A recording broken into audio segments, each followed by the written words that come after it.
on the 19th of this month, it's going to be a massive day for Overwatch 2. Hello, everybody, and welcome to the channel. So, what am I talking about? Well, it looks like we're about to get the Overwatch 2 monetization update we've been waiting for a long time. So, check this out. This is the thumbnail for the video, which is going to go live on the 19th of March, of course, this month. It's got Aaron Keller, developer update. Now, there is one notable thing here. If you zoom in, take a look on his shirt, you can see the pin for the early artwork, or I guess the hero icon, hero portrait placeholder artwork for Venture during the development phase of the hero. Of course, we've seen that in play from the footage that was released back at BlizzCon. It looks like they've turned them into these nice little pins and little badges that the team now wear, which I think is super cool. Anyway, what is this video? Well, this is the video, or rather the title of the video. So this is up over on YouTube, and this has got the title, Developer Update, Hero Releases,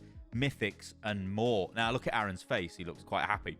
There is no way this is bad news. There is no way this is some sort of a change to systems which they believe the player base will react negatively to. This is definitely a positive thing. I mean, Aaron looks very happy. He always looks happy, but he looks even more happier in this thumbnail. Now, the other thing with this is typically they do the text updates, the blog updates, the developer updates, and they're not as great as the video updates. Sure, you know, the video updates give that sense of connection to your player base. You know, the devs get to sort of or at least the head devs, or I think they did it for a while. A bunch of devs from different departments did it. But basically, you want the game director telling you what's going on with the game. And yeah, you feel more connected to the game. So anyway, what will this include? Now, the Season 10 of Overwatch 2 is a big one because this is the launch of Venture. They are a hero, which is a DPS hero. They are non-binary. They are... well, they seem to have this ridiculous underground movement component to their kit. Maybe it's just the sort of poor man's version of Reaper, Wraith form. Again, we don't know. We need to try it. We don't even know what their damage is like. Could be ridiculous. They seem to have this sort of flak weapon which detonates at kind of mid-range. Yeah, it looks like a really good hero. We don't know what the ultimate is. We're just going to have to wait and see about all of this. However, I'm not entirely sure this dev update will focus too much on the new hero itself. There may be some discussion around how they're going to potentially tease the player base with the hero. Now, I would be very surprised if they do not do the whole, hey, the hero's playable for a weekend, get in and play it, like they did with Malga back at BlizzCon. Now, I think part of that was partly a BlizzCon stunt. It was like, hey, new hero, BlizzCon hype, all of this stuff. And that's fine, go ahead and do it. But it had some very, very good side effects that the developers were looking for. Basically gave them a ton of high quality information on the hero and what they could do to nerf buff the hero for launch, get the balance right for the hero. I expect them to do this again because it is the best form of testing they could possibly have, and it also acts as a little bit of marketing for their game and their new content drop, because it's like, hey, try all the new hero. Maybe you like the hero. If you do, then you can pick them up. Maybe you don't like the hero, then okay, that's bad marketing. But probably generally, anything that's new in Overwatch generally does get hype, especially if it's a new hero. We only really work out how OP, broken, terrible heroes are a couple of weeks after their hero launch. So, what is Aaron going to talk about here? Well, he's going to talk about hero releases, and he's going to talk about Mythic updates and more. We don't know what the more will be, but I'm pretty sure what we're going to see here are a number of things. So, firstly, heroes are no longer in the battle pass. You'll just get access to them, and that's it. They want you to have the new heroes because then that makes you more inclined to sort of pick up the cosmetics for the new heroes. I would assume that's what they're going for. Also, this would be a massive win, a massive sort of like great bit of PR, because locking heroes in the battle pass is one of the great travesties of Overwatch 2. It's just terrible, terrible, terrible. In a game that's based around swapping your hero, having all heroes available, not having them all available is absolutely garbage and terrible and should never have been a thing anyway. And we all know it was just because heroes are the highest engagement component of the game. This was said by Walter Kong, one of the general managers, I believe, of Overwatch 2 franchise. And that's why they did it, because they know people will buy the heroes. It's terrible, it's crap, and I hope it goes away. Now, the other thing is the Mythic skins. Now, this has actually been explained by the executive producer a while ago. And I'll give you guys a quick refresher on this, but this essentially means that what is at the end of the Battle Pass is not a Mythic skin, but it is. But it's the ability to select a Mythic skin. So you might want the Mythic skin for that season, or you might want the Mythic skin for Season 2 because maybe you don't have the Junker Queen skin. that could be me. I don't want the Junker Queen skin, but if I did, yeah, I don't have that Mythic skin. It might be one that I want to go for. Although, hilariously, I don't have Arissa's Mythic skin either, but I got to level 79. I don't know why I never bothered getting to the last level. Anyway, I just guess I couldn't be bothered. So, yeah, Mythic skins, you're going to be able to select them. This is a big, big win because it means as time goes on, that Mythic slot, if it's not for the hero that you play or the heroes that you play, you're not interested in it. You know, if it's a Mercy Mythic skin, I don't want that. Although 99% of the player base does. The Mercy Mythic, I should say, that'll get deployed as soon as Blizzard, like, they're on the last legs. They need to... Overwatch needs to be resuscitated from the deathbed, and that's when you'll see the Mercy skin. It'll be... I'm sure it'll be an absolutely mind-blowing whatever that turns out to be. Anyway, yeah, so that's what's going on with the Mythic skins. We know all about that. Now, the question is, what's going to happen with the other stuff? Could they be about to make the battle passes non-time limited? I hope they do.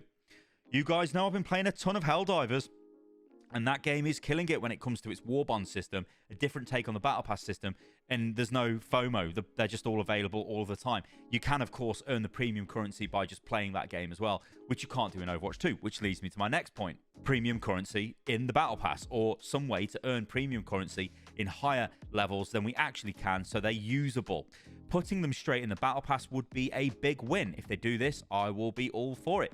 If they say, oh, there's 300 coins in the battle pass, I'd be like, wow, that's a lot better than it used to be. It's still not enough to rebuy the next battle pass. They could do that. I mean, if they do that, they're going on a massive positive PR tour, essentially saying, look, you buy the battle pass, and hey, you can unlock the next battle pass if you complete this battle pass. That would be a massive marked change in the way they do the battle pass and the monetization of the game. Again, I would be all for that, because you guys know I'm not a big fan of the battle pass. It's just terrible. Now, the other thing they could talk about is there has been rumors about a reduction in the price of store skins and the introduction of a new tier which will be reserved for the collaboration skins only. Now, if you want to go down the path of complete pure speculation here, well, I'm all for that. Let's do it. This could be the new direction of Overwatch 2's monetization. They simply make their money off the collaborations, and everything else is just a little bonus that they're quite happy with reducing the price of to make it appear like, yeah, we're okay, we're all for the player base, everything's a lot cheaper now. They could do that. They might not do that because they might be happy with the amount of stuff that they sell in and around these major collaborative events. Of course, we've got Cowboy Bebop on at the moment, and I'm sure that's made quite a bit of money. I don't think it would have made anywhere near as money as the Le Seraphim collab. Now, obviously, that had a lot more resources poured into it from Blizzard. You had a full animated trailer. There was an in-game game mode. There was loads of stuff. Whereas Cowboy Bebop, is just straight up a bunch of skins. But they do look like the characters from the game, although the Cassidy one is a little bit weird, but it's still, you know, Cassidy essentially cosplaying as Spike. So, yeah, if you're a fan of them, maybe you'll pick them up. But that's maybe what they're saying here, right? They're going to do 3 of those a year. We know that. We know it's fact. So if they're happy with players dropping that kind of money on those things 3 times a year and everything else will let them free up the game and get rid of some of these frustrating monetization systems, then I'm all for it. The other question is, why would they even do this, right? Why would they bother getting rid of the monetization they've got now if it's working? Well, I think we've just answered that. It's obviously not working if this is what they do. Now, I've got to stress here, guys, I have no insider knowledge. I have no advanced knowledge. I'm not part of anything like, you know, you've not seen me at creator events. I don't go to any of those kind of events. I literally don't know what is coming to the game. I'm sure a lot of people do. So, I don't know, maybe there'll be leaks at some point or people, you know, will start talking a bit more open, a bit more freely. I don't know. Fact is, the 19th is going to be a big day for the game. So I think it's actually worth refreshing ourselves as to the leaks and what they contained. Now, these were over on 4chan a while ago, so back in February. And these were the proposed Season 10 monetization changes. The Battle Pass can either be bought for 1k coins like normal or bought directly for $10. Buying the pass unlocks 1,200 coins that can't be earned if you bought it with in-game currency. Buying the season bundle also gives you 1,200 coins. Mythic changes have been already discussed, which, yeah, I mean, you know, we went over them. Battle passes do not expire, but you can purchase, but can only be purchased during the relevant season, aka if you buy the $10 battle pass during the season 10, you can finish it whenever you want, but you cannot buy it once season 10 ends. If that's true, I would not be a fan of that at all. You should just be able to buy them at any point. Souvenirs are being retired. Yeah, I mean, I literally will just, I mean, if that's true, then I'll love it because they're just trash. They're the worst cosmetic, literally in modern AAA live service gaming. Heroes no longer unlocked on the battle pass. Again, that would be a massive, huge win if that is true. So moving on to shop skins, legendary Overwatch 2 skins now only cost 1,200 coins to craft instead of 1,900. Epics now cost 800. New red skin rarity called Unique, meant exclusively for collab skins. These still cost 1,900 coins to craft. Can only be bought with cash. You can still craft individual skins in the gallery, however. Again, if that's true, then that means, you cannot use your coins to buy these collaboration skins. You will have to pay cash for them. If, again, that is true, that is leaning into the whole thing I went into about, this could straight up be a case where they are trying to just use these collaborative events as their hyper monetization tactic for the game. General idea is to devalue in-game coins while also increasing the value of direct purchases. Coins can be earned in a numerous amount of ways now and used to purchase more things, but you will always get the best value directly by spending money. Hero changes. Heroes are no longer in the Battle Pass, now playable for free during the entire season they launch and unlocked permanently by doing a certain amount of games during that season. Number not decided on yet. After the season ends, you can unlock heroes you missed in the same way you do now. So the question is, guys, is this... What's going to happen here, right? So this could be the beginning of the redemption arc of Overwatch 2's monetization. And I'm just going to come out and say, the monetization of this game is completely garbage. It's a system, the battle pass, the skins, the lock-in of the heroes, all of this crap that they literally produced based on some sort of notion that this would drive a ton of sales for what was essentially a game that was massively in limbo and a game they knew they could not deliver on. Now, this is a different time we're in now. We don't have PvE. It's a completely different game. It's essentially, in a lot of ways, it's Overwatch 1, and we seem to be going back to the state of Overwatch 1, although it's got a much bigger development team and it's got the capability of producing a lot more content a lot faster. So we're seeing a lot of PvP updates. This is going to be the focus. We've actually see the hero mission button is actually removed from the play cards and pushed to the side and been replaced by Hero Gauntlet.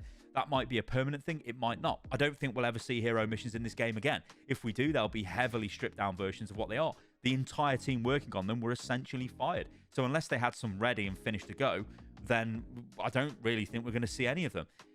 It's a shame. I wanted to see PvE, but of course, this is the world we live in now of Overwatch 2 being this PvP game. So again, I asked the question to you guys. What do you think is going to happen here? Do you think they are going to radically change all of the monetization practices in the game? Or could this simply just be, hey, we want to show you guys some stuff with Venture. And by the way, they are also free. You don't have to buy heroes anymore. That could literally be it and no other changes. If we get wholesale sweeping changes to monetization, I honestly will be all for that, provided they are pro-consumer and they're not designed to just completely rinse players using bullshit tactics like FOMO, trying to get players just like, to fear that if they don't spend their money, they won't get another chance doing this again. We don't want any of that. Okay, ladies and gentlemen, thank you for watching the video. Like I said, do let me know what you think about all of this in the comments below. It's going to be a big day for Overwatch, and I am waiting with bated breath to see what they say. Cannot wait to see this video from Aaron.